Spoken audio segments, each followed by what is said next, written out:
La production égyptienne en matière de gaz naturel, en matière de pétrole, la planification, les projets, les matières premières, la production, l'importation, l'exportation. Nous avons beaucoup à débattre avec notre invité, Dr Imam Khalil, qui est un des responsables au sein de l'Institut de planification et expert en économie. Dr Imam Khalil, bonsoir et bienvenue avec nous. Aujourd'hui, une usine importante a été inaugurée par le chef de l'État à Abu Rawash, une usine de fabrication de gaz médicaux et industriels, une usine d'oxyde d'hydrogène.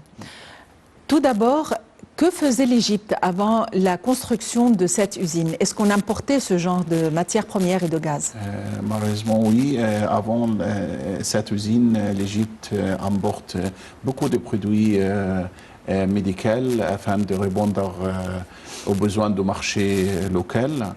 Cette usine permettra à l'Égypte de, bien sûr, limiter la quantité d'importation de tous ces types de produits, ce qui donne plus d'avantages pour le marché égyptien de commencer même de développer un certain produit médical. Et tout ça, enfin, ça vient en harmonisation avec la politique de vos gouvernements égyptiens qui essayent de limiter toujours l'importation. C'est une question très importante pour notre président, notre gouvernement, et commencer de pénétrer certains marchés africains surtout pour pouvoir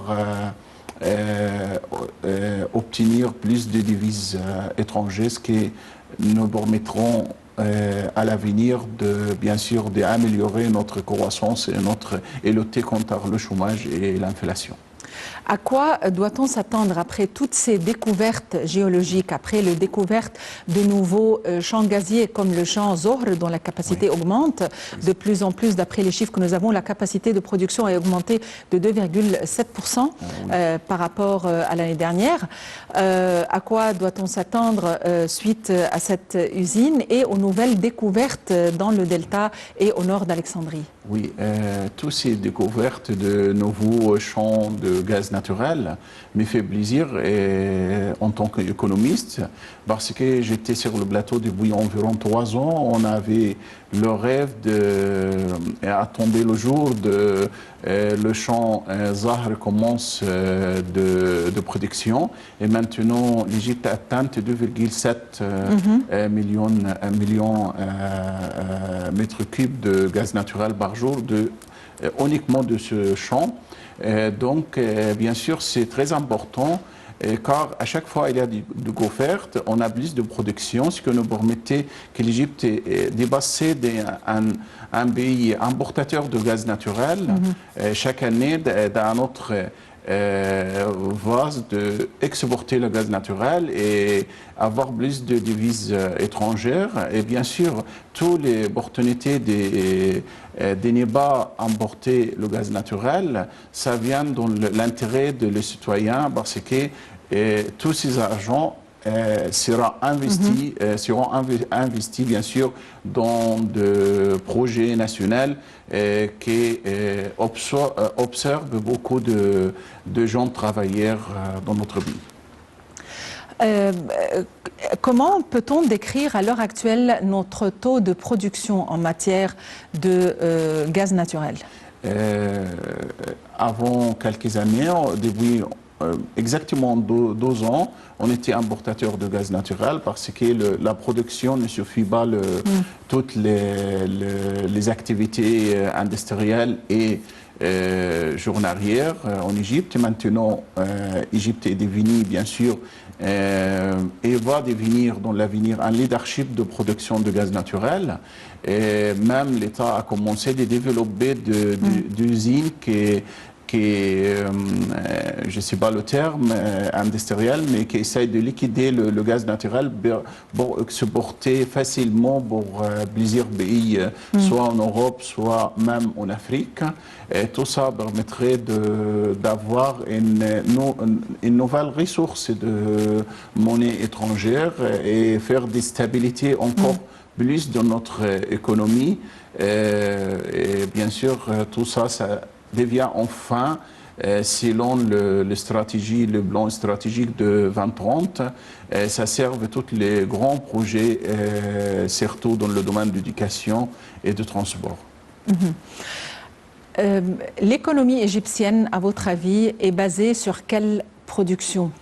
Oui, très importante question. Avant, en fait, l'économie égyptienne était basée sur la production de matières premières uniquement, c'est-à-dire on exporte certaines matières premières.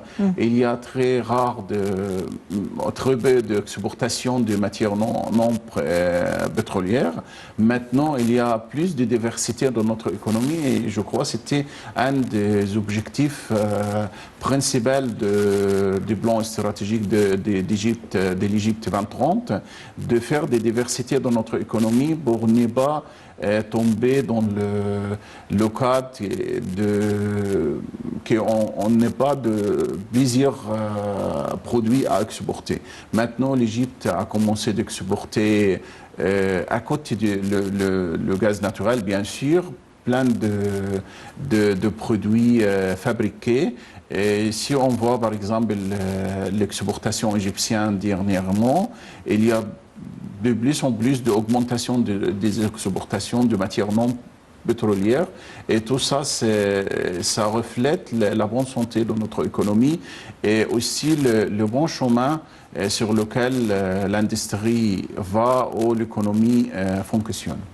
À quoi doit-on s'attendre suite à cette augmentation? C'est-à-dire, il y a toujours des industries émanant de la matière première. Oui. Donc, là, on a commencé à penser au dioxyde d'hydrogène, par exemple. On a pensé au gaz industriel et de gaz médicaux.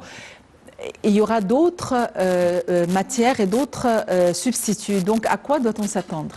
Bien sûr, faire la diversité dans l'industrie est très important pour notre économie.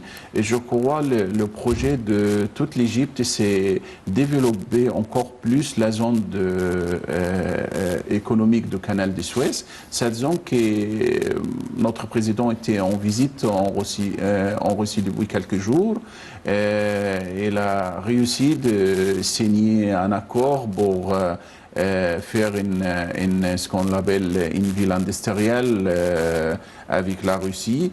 Et tout ce type de contrat permettrait d'avoir de nouvelles technologies dans notre marché, présenter des opportunités de travail pour les jeunes égyptiens, et aussi augmenter notre exportation.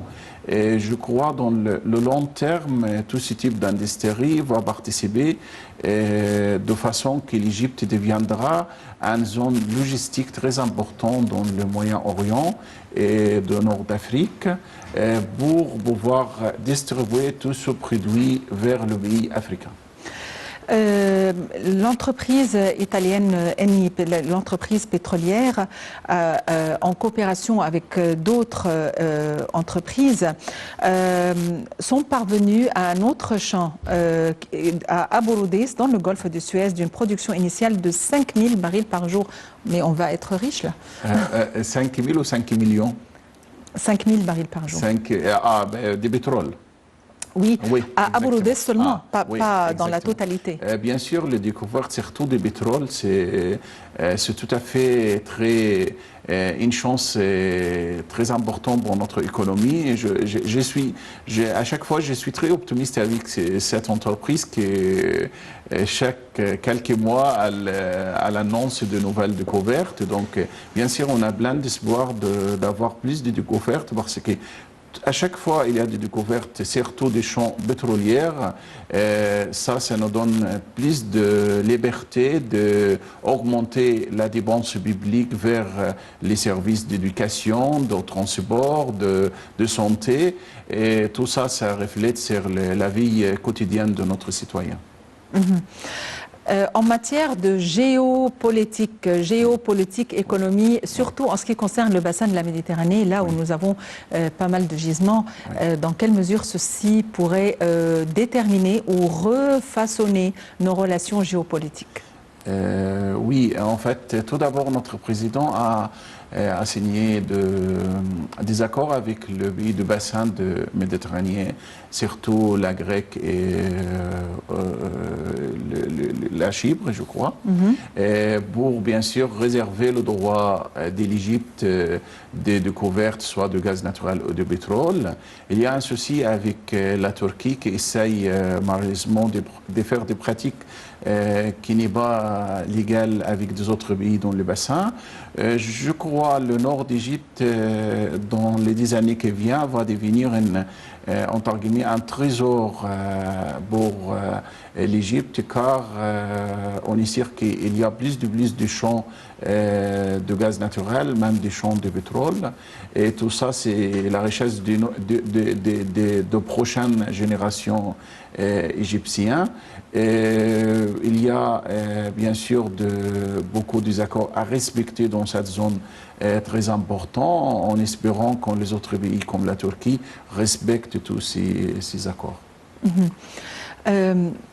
À votre avis, est-ce qu'on peut espérer encore à d'autres découvertes géologiques contenant davantage de potentiel pétrolier et gazier? J'ai plein d'espoir de commencer à voir ces découvertes dans le Sinaï, car je lis pas mal des articles qui donnent des prédictions qu'on va avoir de grandes découvertes dans le désert égyptien, afin de, bien sûr, être satisfait de production de pétrole en Égypte. Ça, c'est une grande démarche pour notre budget et pour notre balance commerciale. Et nous permettrons aussi de développer pas mal de projets de production liés avec ces découvertes. À votre avis, dans quelle mesure ceci pourrait améliorer les capacités productives du secteur industriel égyptien? Tout d'abord, c'est léger les démarches administratives, et ça, c'est une politique, bien sûr, appliquée par le ministère de Planification et des Réformes administratives, et également par le ministère de Coopération internationale, je crois. Les deux ministères travaillent en parallèle pour bien sûr faciliter les démarches pour attraper plus d'investissements étrangers en Égypte. L'Égypte a réussi d'être pour la 3e année consécutive le premier pays en Afrique en termes de recevoir le fonds d'investissement étranger. Bien sûr, avec plus de stabilité en Égypte maintenant, on peut augmenter la capacité d'investissement étranger, et avec le retour de touristes anglais maintenant aussi, avec la croissance du secteur du tourisme en Égypte, et tout ça, bien sûr, présente de grandes opportunités pour notre économie. Dans quelle mesure peut-on parler d'énergie renouvelable face à ces sources conventionnelles d'énergie? Oui, c'est très important parce que je crois, et c'était hier, le Premier ministre égyptien a signé un accord pour un projet de 200 millions de dollars pour l'énergie solaire en Sinaï, avec des systèmes de BOT. Et ça, c'est l'avenir de notre pays, car ces ressources ne se sont pas encore exploitées correctement en Égypte. Et aussi, ça nous donne une chance d'exporter plus tard. Toute l'énergie vient de ce type de projet. Et également, ça fait diminuer notre consommation de pétrole, que nous sommes importateurs pour ce produit pour l'instant. Aujourd'hui, il y a eu aussi une autre conférence très importante, celle de l'excellence gouvernementale. La ministre de la Planification, Dr Hala Saïd, a indiqué que cette conférence, qui était sous les auspices du Premier ministre Dr Mostafa Madbouli, était un événement très important, étant donné que cette conférence regroupait les personnes excellentes, si on peut le dire, dans le secteur gouvernemental. Et cette conférence ou l'idée de ce prix d'excellence gouvernementale a émané suite à un mémorandum d'entente signé il y a un an entre le ministère de la Planification et le ministère émirati des Affaires du Conseil des ministres et de l'Avenir. Et justement, ce prix implique, ce prix qui a commencé depuis l'année 2005, qui s'est arrêté en 2011 suite aux événements survenus en Égypte, vient de reprendre. Ce prix regroupe ou a deux volets. Il y a le volet institutionnel concernant l'excellence dans les institutions et à titre plus limité concernant les centres à service, ceux qui donnent des services aux citoyens, tels des services dans le domaine de la poste par exemple, dans le domaine de la technologie, tous les services directs accordés aux citoyens. Ceci comprend aussi les ateliers de travail et les formations, concerne les différents quartiers, concerne les différents gouvernorats qui sont relativement plus éloignés et concerne aussi les leaders, les bons leaders dans le secteur gouvernemental. Donc cette conférence justement porte sur l'évolution, sur la relance du secteur gouvernemental. Et justement pour nous donner plus d'informations, nous avons toujours notre invité, Dr Imam Khalil, qui est responsable au sein de l'Institut de planification. Dans quelle mesure l'importance accordée au secteur gouvernemental, à son redressement, cette énergie, on peut parler d'énergie, de boost donné au secteur gouvernemental, a donné ses fruits en un an? Ouais. En fait, le secteur gouvernemental est très important car il y a dedans environ, si le chiffre est exact, plus de 4 millions employés. Donc c'est un secteur très important auquel notre ministère de Planification et Réforme administrative donne beaucoup d'attention et essaie toujours d'améliorer la productivité des employés dans le secteur gouvernemental, avec aussi, elle essaye de faciliter tous les services publics liés aux citoyens, c'est-à-dire le ministère adapte toujours le terme de guichet unique, soit pour les investisseurs, soit pour les citoyens, et bien sûr avoir des services de guichet unique facilite l'investissement, facilite le recevoir de services pour les citoyens, économise tout le temps avant perdu pour avoir un seul service. Maintenant, tout peut faire par Internet ou par téléphone. Cibler le ministère de réforme, le ministère émirati, oui, émirati, très important parce que les Émirats arabes toujours leadership de ces services, elle a beaucoup d'expérience dans ce domaine, vit son classement chaque année en termes d'environnement de travail, en termes de facilité des affaires et tout ça, elle est toujours en top. Donc c'est un choix très important.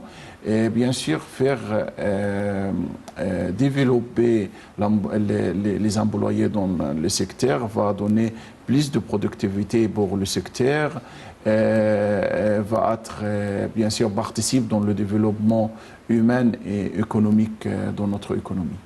Ce qui est fantastique, c'est que ce prix comprend pas seulement les institutions gouvernementales, mais aussi comprend les petits centres de services comme la Poste, par exemple, comme les petits centres de technologie, comme les centres où il y a les papiers gouvernementaux à ratifier et à stamper.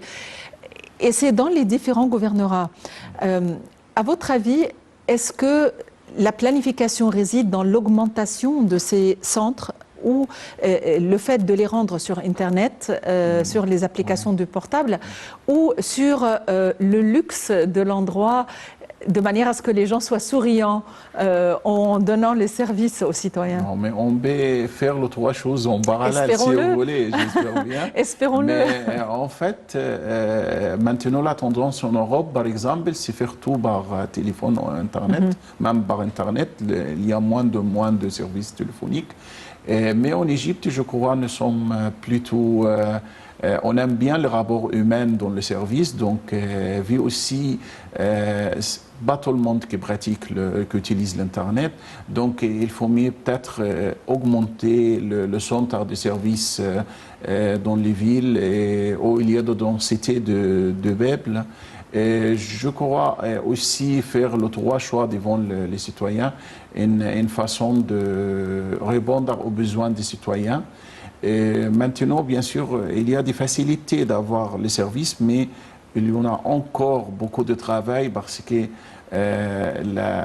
l'Égypte se présente 100 millions d'habitants. Ce n'est pas un petit pays avec quelques centres de services qu'on va lutter contre le problème d'attente. Un autre point très positif avec lequel nous allons conclure, c'est l'excellence accordée aux leaders.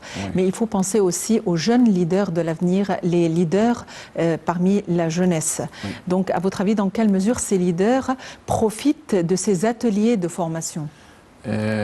Tout d'abord, il y a un problème de ce qu'on appelle la génération moyenne dans n'importe quelle institution qui toujours n'arrive pas au pouvoir dans l'institution.